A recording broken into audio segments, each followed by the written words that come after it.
오늘은 페르시아 제국의 왕실에서 일어난 이야기입니다.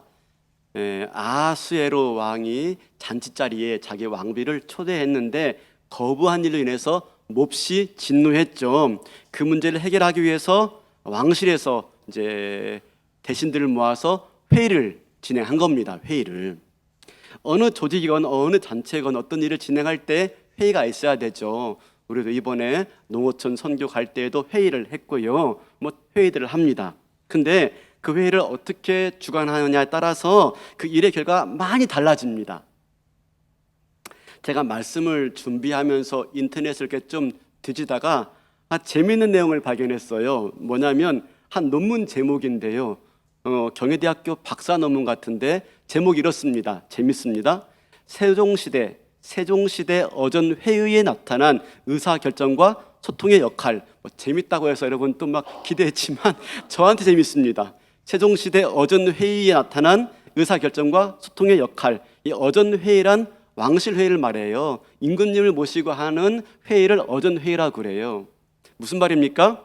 지금 한글을 창제한 세종대왕, 그죠? 이 세종대왕이 주관하는 어전 회의에 대해서 연구한 내용이에요. 야, 참 별거 다 연구하고 그걸로 학위도 받는구나 라는 생각이 들었어요. 제가 얼마 전에 어떤 한글에 대해서 어떤 분의 얘기를 들었는데요. 이분이 한국에 와가지고 한글을 알게 되었는데 이 한글에 매료가 된 겁니다. 그래서 한글을 알고 싶어서 한국에 정착하신 거예요. 한글을 나름대로 연구한 다음에 2번 놀랐대요. 2번. 뭐 놀랐냐면 어쩜 그렇게 과학적이고 어쩜 그렇게 멋있는 문제가 있는가. 세상에 그렇게 나라들마다 민족마다 문자를 가지고 있는 민족이 많지 않다는 겁니다. 근데 이 한글은요, 표현해내지 못하는 글자가 없대요. 그러니까 모든 걸 다 표현해낼 수 있는 문자라는 거예요. 어떻게 이렇게 한국에 이런 한글이 있느냐 놀랬대요. 2번째 놀란 건 뭐냐면요, 그렇게 좋은 한글을 가지고 있는데 어떻게 그렇게 이 나라의 젊은이들은 자긍심이 없는가, 한글에 대한 자긍심과 자부심이 없는가 2번 놀랬대요. 참 그래요. 근데 그렇게 놀라운 한글을 만드는 과정에서 중요한 역할을 한 게 뭐냐면 세종대왕의 왕실회의다라는 거예요. 어전회의다라는 거예요. 그러면서 이렇게 한글을 만드셨던 세종대왕의 왕실회의에 4가지 특징, 4가지 요소가 있다는 거예요. 그게 있었기 때문에 그런 의사소통 구조가 이루어졌고 마침내 한글 창제란 정말 놀라운 역사를 만들어냈다고 말하는데요. 4가지 요소가 뭐냐면 이렇습니다. 문제를 분석하는 거예요. 2번째가 뭐냐면 목표를 설정하는 거예요. 목표 설정. 대안 확인. 대안이 있느냐, 무조건 비판하지 말고 대안이 있느냐, 대안을 확인하고요. 또 그 대안에 대한 평가를 통해서 마침내 그런 의사결정 구조, 그런 의사소통을 통해서 어전 회의가 이루어졌고 왕실 회의가 이루어졌고, 그래서 한글이라는 놀라운 그 글자가 마침내 문자가 만들게 되었다라고 하는 내용이었어요. 제가 이렇게 이제 설교 준비 때문에 다 읽지 못하고, 논문을 다 읽지 못하고, 또 이렇게 인터넷이기 때문에 다 열리지 않아요, 논문이. 그래서 그냥 제목만 보고 제가 이렇게 내용을 정리해냈는데요. 시간 남으면 한번 읽어보고 싶어요. 정말 한번 읽어보고 싶고, 그런 의사소통과 의사결정 기구들을 우리도 좀 배워볼 필요 있지 않겠는가 하는 내용을 생각을 해봤어요. 자, 그러면 오늘 본문에 등장하는 이 아하수에로 왕, 이 어전회의, 이 왕실회의는 어땠을까 하는 겁니다.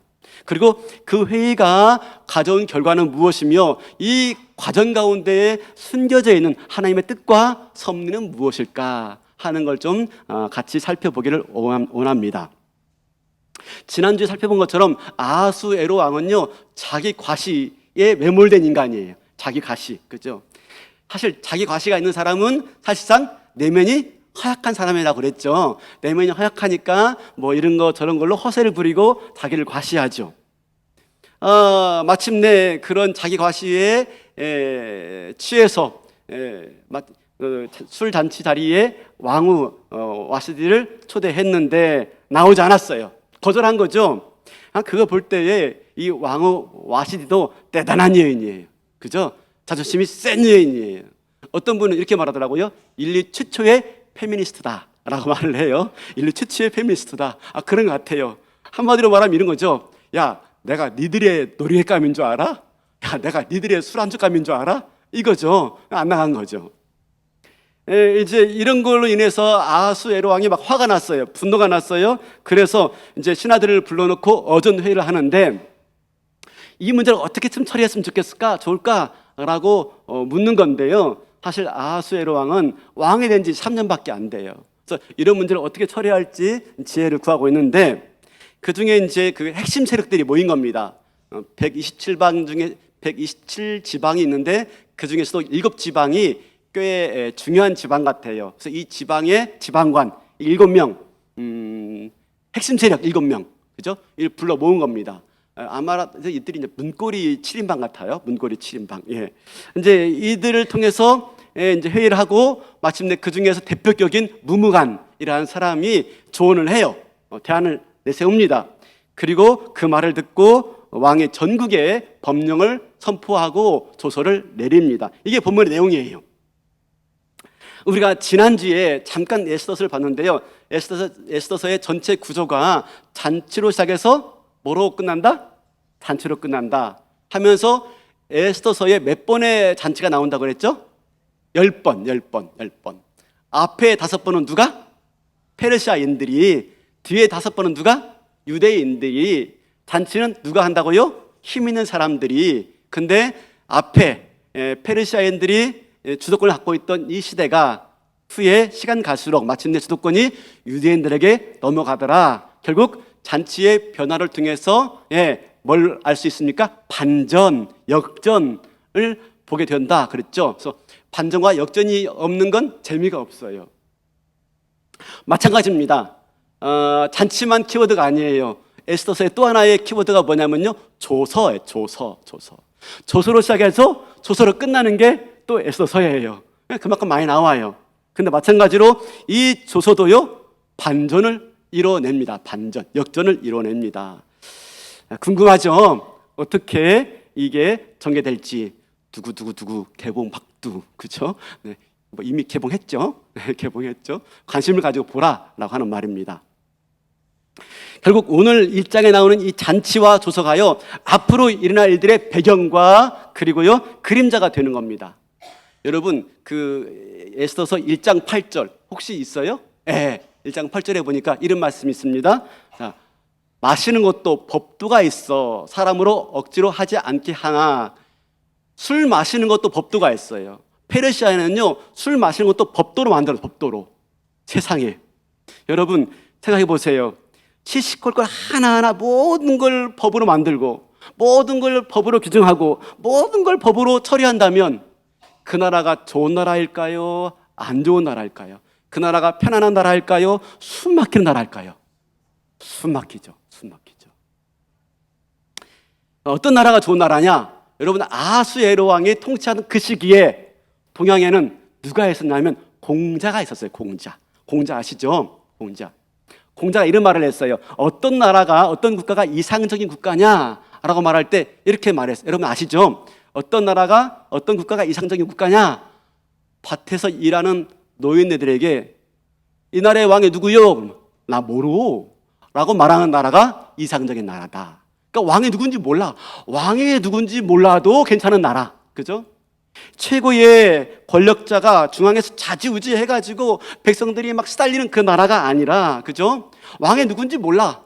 근데 단지 인의애지, 그죠? 인의애지로 다스리는 나라.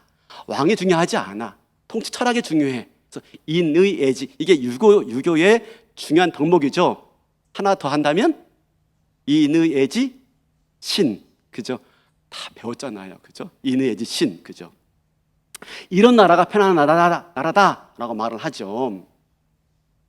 이제 어제 우리 농어촌 선교 가는데 덕천교회 가서 주민들에게 방충만 하고 그리고 전등 달아드리고 오는 길인데 태풍이 지나가서 그런지 몰라도 날씨가 선선했어요. 이럴 줄 알았으면 그냥 외벽 공사하고 할걸. 목사가 믿음이 없어가지고 미뤘더니 여튼 아침 일찍 가가지고 가서 예배 드리고 기도하고 출발해가지고 이제 가는데 저는 싹 빠져나왔습니다. 또 줄 준비 때문에 싹 빠져나왔는데요. 돌아오는 길에 이제 김동현 강도사님이 차량 운전해 주었는데요. 오다가 제가 이제 자다가 깨다가 이제 잠이 안 오길래 물었어요. 강도사님은 어떤 목회하기 원하세요? 라고 물었어요. 그랬더니 뭐 쭉 말하더라고요. 쭉 말하길래 제가 이런 말 덧붙였어요. 강도사님 나이 때에 중요한 것 두 가지가 정리돼야 돼요. 그래서 하나는 뭐냐면 목회 철학과 교회론이 정리돼야 돼요. 교회론이 정리돼야 되고 목회 철학이 정리돼야 돼요 라고 말씀드렸어요.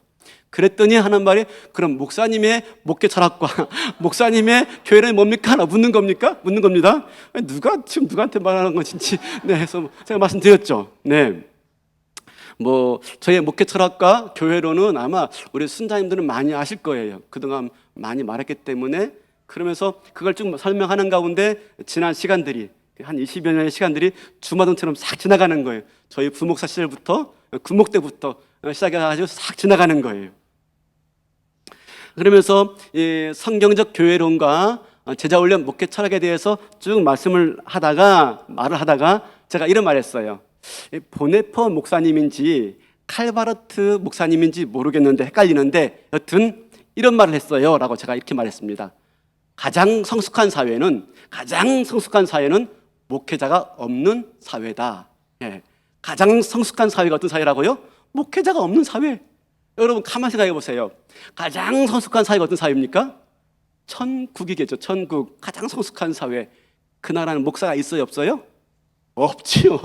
하나님만 계시는 거죠. 그 나라 갈 때까지 잘 갈 수 있도록 옆에서 돕고 섬기며 한시적으로 임시적으로 주어진 직분이 뭡니까? 목회자인 거죠. 목회자는 영원히 존재하는 계급 구조가 아니죠. 그렇게 갈 수 있도록 섬기는 그런 존재일 뿐인 것이죠. 그죠? 그래서 우리에게 필요한 것이 무엇입니까? 각자 하나님 앞에 선 단독자로 살아가는 것. 그렇게 하기까지 목회하고 섬기고 하는 거죠. 그래서 저희 교회에서 애쓰는 게 뭡니까? 훈련과 양육이죠. 훈련과 양육. 계속 목회자에게 의존하는 구조가 아니라 목회자가 있어야만이 신앙생활하고 목회자가 있어야만이 삶을 살아가는 것이 아니라 목회자가 없어도 신앙생활할 수가 있고 아니 그렇다고 해서 더 나가라고 하면 안 되고요. 있어야 되지만 목회자 없이도 하나님 만나고 기도하고 신앙생활 할 수 있는 그런 성숙한 성도로 세워가는 것. 그러기 위해서 우리 교회 사는 게 뭐라고요? 훈련과 양육에 집중하는 거죠. 2학기 때에도 훈련과 양육에 많이 참여해 주시기 바라겠습니다. 말씀드렸죠. 여러분 우리가 지난 시간 40일 캠페인 하지 않았습니까? 40일 캠페인 왜 한 거죠? 우리가 교회입니다. 그죠? 저 놀러 가는데 여러분 숙제 남겨놓고 한 게 아니라니까요. 그게 아니에요. 담임 목사가 없어도 교회가 성장하는 교회, 그죠? 담임 목사가 없어도 부흥하는 교회. 전 놀랐어요. 제가 없는 가운데 막 성도가 등록한 거예요. 제가 와 보니까 새 가족 등록카드 이만큼 쌓여 있어요. 놀랐어요. 야, 역시 당진제일교회 성숙한 교회다. 그죠? 아멘입니까? 아멘이죠. 아멘이죠. 담임 목사 한 사람에게 집중된 교회가 좋은 교회가 아니죠. 담임 목사 한 사람에게 의존하는 교회가 좋은 교회가 아닌 것입니다. 모두가 하나님 앞에서 함께 예배하고 찬양하며 경배하며 그 나라 갈 때까지 서로 믿음 안에서 성장하는 교회가 좋은 교회인 줄로 믿습니다. 이처럼 마찬가지죠. 지금 아하수 에로왕이 다스리는 나라가 어떻습니까? 공자가 말한 나라와는 전혀 딴판이에요. 그죠? 하나하나 모든 일에 다 법도가 있어야 돼. 하나하나 모든 술 마시는 까지도 법으로 규정해야 돼. 그죠? 여러분 지금 아하수 에로왕의 문제가 뭐죠? 왕비가 자기 말을 거역한 거예요. 그러면 여러분 이 문제를 해결하기 위해서 법을 해결해야 돼요? 왕비면 아내 아니에요? 와이프면 가가지고 야 네가 어떻게 그렇게 말할 수 있냐, 좀 서운하다, 너 왜 그랬냐 라고 묻고, 그죠? 뭐 좀 그렇다 그러면 그래? 내가 미안했다, 내가 과했다, 그러면 되는 거 아니겠습니까? 그죠? 근데 이 문제를 처리하겠다고 법을 만들어요. 법을. 세상에. 그죠? 사실 모든 걸 다 법으로 통제하려고 하는 사람은요, 그 내면에 약함이 있는 거예요. 권력자의 약함이 있는 거예요. 권력자가 약하니까 다른 무엇으로 통제하려고 하는 거예요. 예전에 여러분 기억나세요? 그 박정희 대통령이 할 때 미니스커트, 그죠? 그래서 몇 센치 무릎 위로 몇 센치 입으면 안 돼. 그래가지고 순경들이 자 갖고 다니면서 말입니다. 여성들이 치마를 쟀던 거 기억나십니까? 안 나세요? 예, 그래서 씁니다. 치마 길이 짧으면 유치장에 깜방에 넣었어요. 그죠? 여성들이 치마 길이까지 재야 돼. 아, 이건 심한 거죠, 심한 거죠. 그죠? 근데 지금 이 문제를 법을 만들고 왕비를 폐위시키고, 그죠? 이건 부부간의 문제인데 얼마든 대화로 풀어갈 수 있는 문제인데, 그죠? 근데 어떻게 해서 이 지금까지 가게 되었을까? 이 지경까지. 그 이유가 무엇일까? 우리 이 회의에 참가한 사람들의 면면을 보면 알 수가 있어요. 면면을. 우리 14절 보겠습니다. 14절. 그때 왕께서 가까이 하여 왕의 기색을 살피며 나라 첫 자리에 앉은 자는 바사와 메대 7지방관 곧 거기까지만. 네. 뒤에 또 읽으면 입에 쥐나니까 여기까지만 해. 자, 7장관 아니에요? 핵심 세력 문고리 7인방입니다. 근데 이들이 어떤 사람들입니까? 왕의 기색을 살피며. 한마디로 말하면요, 왕의 눈치를 보는 거야. 왕의 눈치를. 그래서 왕의 입맛에 맞는 말만 하는 거예요. 왕의 비율을 맞추는 말만 하는 거예요. 눈치를 살피면서 말입니다. 근데 여러분 아십니까? 역대상에 보면은 이사갈 지파에는요 누가 있습니까? 시세를 살피는 자들이 있어. 그러죠? 이사갈 지파에는 시세를 살피는 자들이 있어. 시세를 살피죠. 시대의 징조를 살펴서 준비할 거 준비하고 대비할 거 준비하고 하는 거죠. 근데 이들은요 뭐 하고 있어요?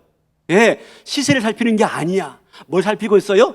왕의 얼굴만 살피고 있어요. 그래서 왕의 입맛에 맞는 말만 하면서 지금 하고 있는 거예요. 왜 그렇게 하는 거죠? 왜 왕의 눈치를 보고 왜 비유 맞추고 있는 거죠? 그 이유가 뭐죠? 그렇게 해서 그 가까이에서 권력의 단맛을 누리고 싶은 거예요. 다른 이유 없어요. 이들이 오직 관심이 뭡니까? 권력. 계속해서 왕이 듣기 좋은 말 하면서 왕 옆에서 왕이 나눠주는 권력의 단맛을 누리고 싶은 거예요. 그래서 충언을 하는 게 아니라 간언을 하고 있는 거죠. 이런 나라가 잘 될까요? 안 될까요? 그렇죠? 이런 나라의 백성들이 편안할까요? 편안하지 않을까요? 결과적으로 엉뚱한 결론이 나올 수밖에 없는 겁니다.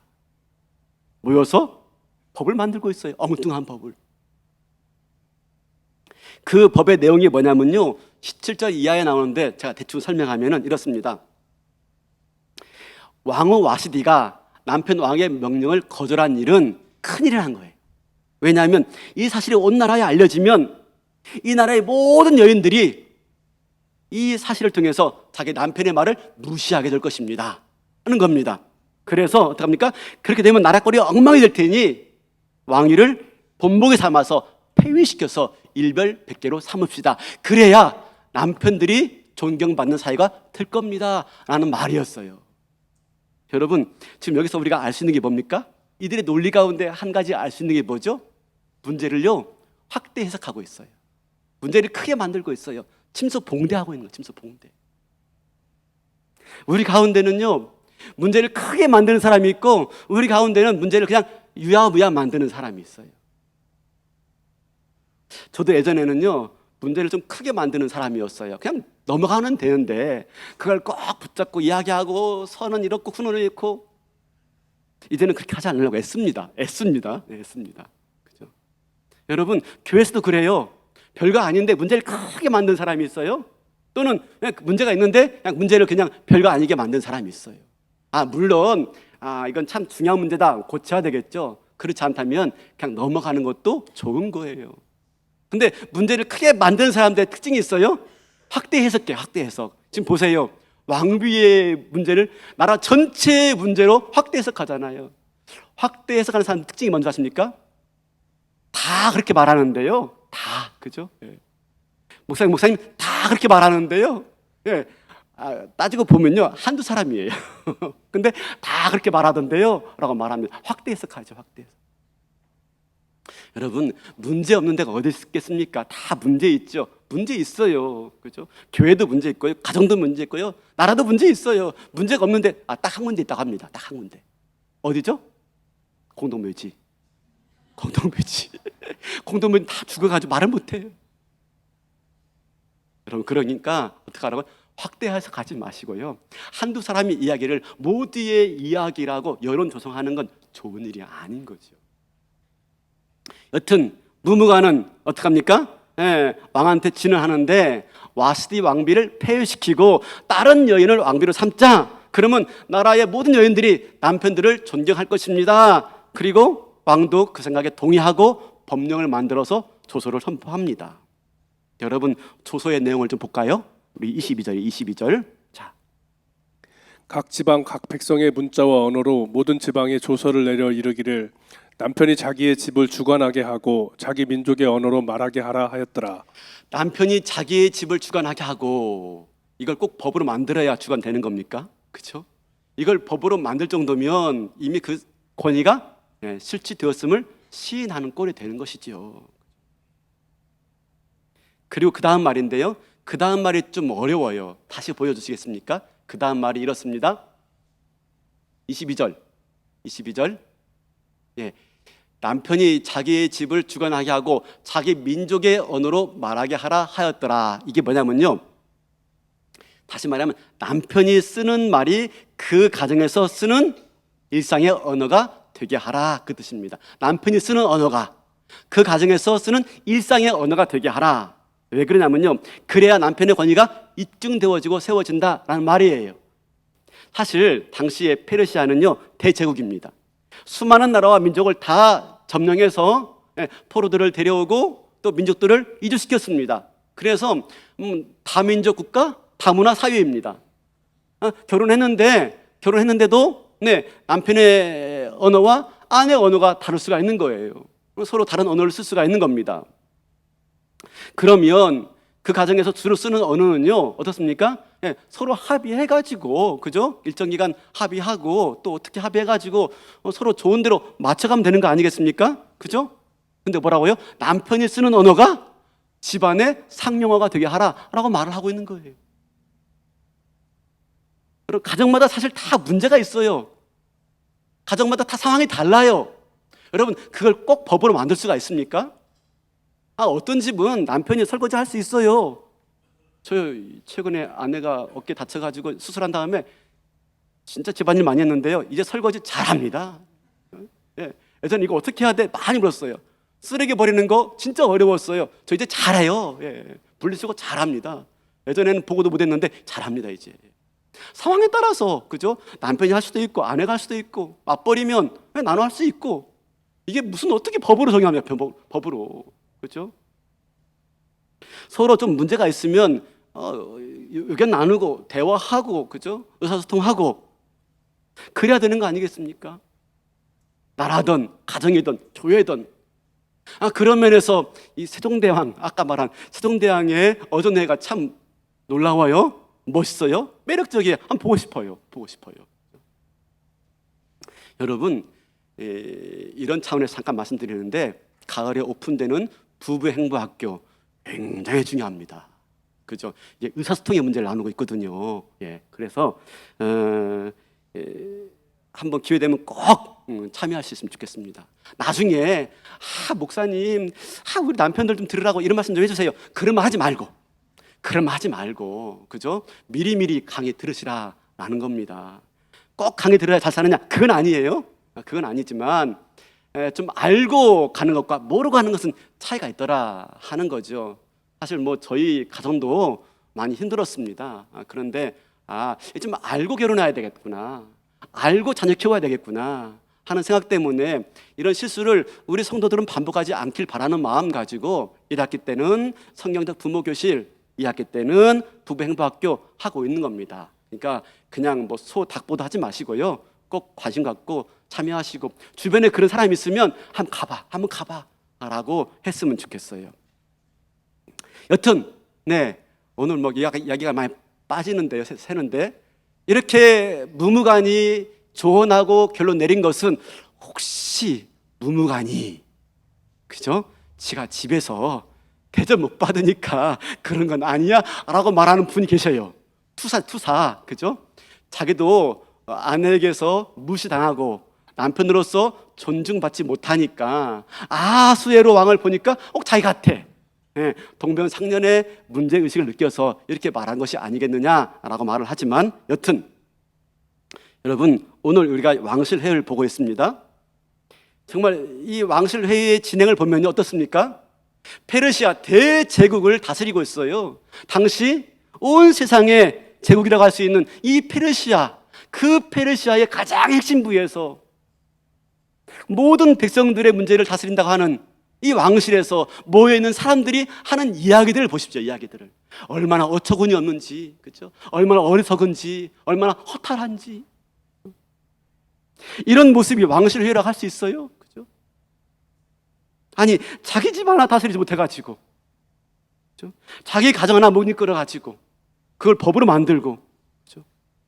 이런 사람들이 모여가지고 나라를 다스리니 그 나라가 잘 되겠습니까? 그리고 여러분 보세요. 그런 문제를 해결하는 모습 속에서 뭐가 있어요? 자기 과시가 있고요. 그리고 자기 욕심이 있어요. 어떻게든지 해서 권력의 단맛을 얻으려고 왕의 비유를 맞추는. 말은요, 나라를 위한다고, 말은요, 왕을 위한다고 말하죠. 아니요, 실제로는 자기를 위하는 겁니다. 자기를. 지금도 마찬가지예요. 지금도 나라를 위한다고 하죠. 왕을 위한다고 하죠. 백성들을 위한다고 하죠. 아니요, 그 내면에는요, 자기를 위하는 거예요. 자기를 위하는 거예요.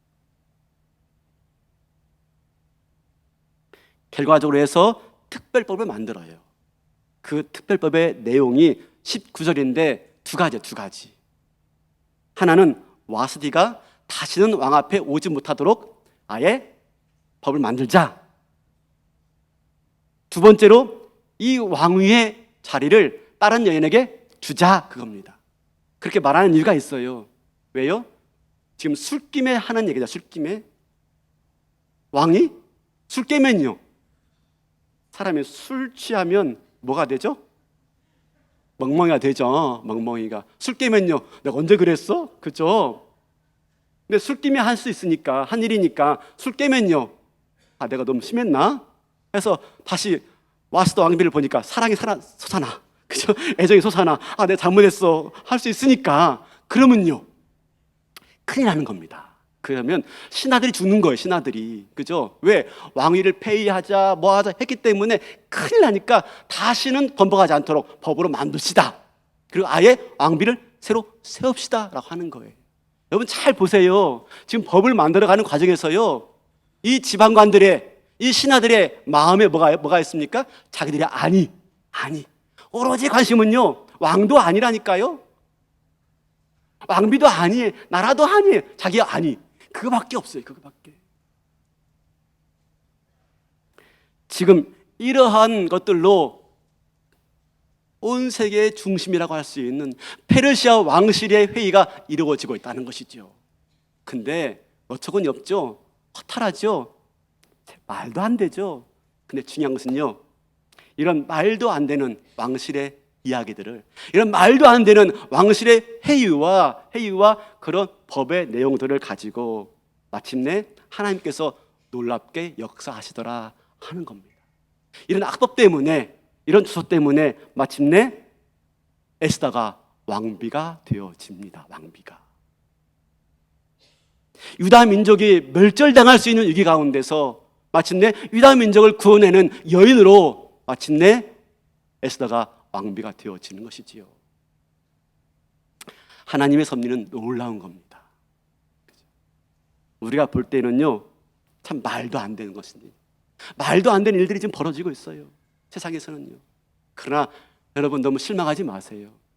너무 좌절하지 마세요. 안타까워하지 마세요. 이 인류 역사의 배후 위에 누가 계신다고요? 하나님이. 어떻게 해요? 그분의 놀라운 지혜와 능력을 가지시고요, 섭리하고 계십니다. 섭리. 어떻게 해요? 인간의 악한 의도까지도. 대표적인 게 뭐죠? 요셉이 애굽의 종으로 팔려가잖아요. 형들의 악한 마음 때문에. 근데 그 애굽의 보디발의 집에서도요, 아내 때문에 감옥에 갇히잖아요. 얼마나 억울해요. 어떻게 나한테 이런 일이 있을 수 있어요? 근데 마침내 그 감옥에서 간수장에게 꿈 얘기하다가 왕의 꿈을 해석하게 되어지고 애굽의 총리가 되어져서 가뭄 가운데 죽을 수밖에 없었던 자기 동족을 먹여 살리는 일들로 발전하게 되어집니다. 그때 요셉이 이런 말을 해요.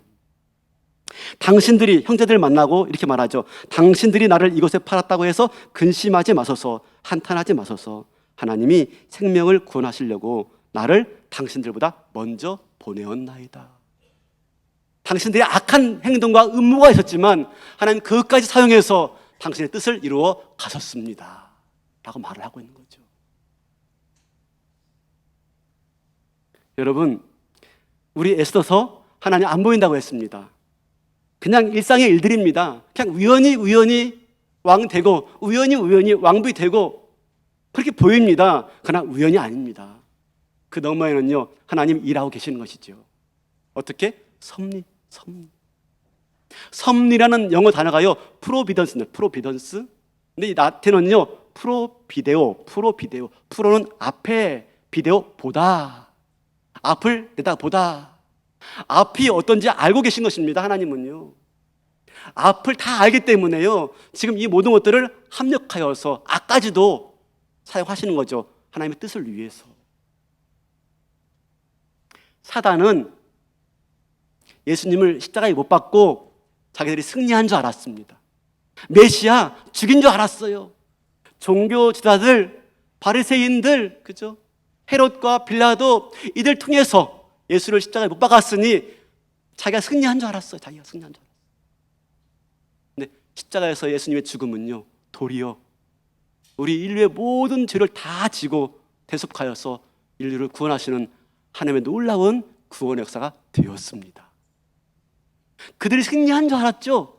그들이 이긴 줄 알았죠. 근데 하나님은요 그들의 악한 승리까지도 사용하여서 하나님의 구원 역사를 이루어 가시는 거죠. 이게 뭐라고요? 섭리. 그 하나님의 섭리가 지금도 저와 여러분의 인생을 주관하고 있음을 믿으시기 바랍니다. 여러분 아십니까?